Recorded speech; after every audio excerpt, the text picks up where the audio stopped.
जब तपाईँ यो संसारबाट बिदा हुनुहुनेछ नि तब तपाईँको शरीरलाई दागबत्ती दिएर आगो लगाउनेहरू तपाईँको आफ्नै मान्छेहरू हुनेछन्। तर त्यही आफ्नाहरू तपाईँलाई जलाएर फर्किएपछि घरभित्र पस्नु अघि राम्ररी नुहाउँछन् ताकि तपाईँको छाया, तपाईँको ऊर्जा वा तपाईँको कुनै पनि अवशेष उनीहरूको घरसम्म नपुगोस्।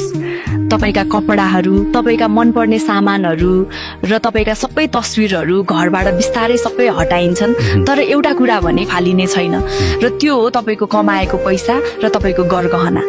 किनकि उनीहरूका लागि तपाईँको यादभन्दा बढी ती भौतिक चिजहरू मूल्यवान हुन्छन्।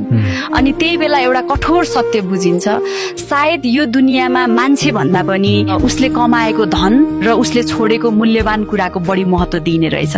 त्यसैले मेरो विचारमा तपाईँ जिउँदो हुँदै अलिकति आफ्नै लागि पनि बाँच्न सिक्नुहोस्, किनकि अन्त्यमा तपाईँले यो दुनियाँलाई कति दिनुभयो भन्ने भन्दा पनि तपाईँले आफ्नो जीवन कति खुलेर, कति शान्तिसँग र कति खुसी भएर जिउनु भयो, त्यही नै तपाईँको वास्तविक कमाइ हुनेछ।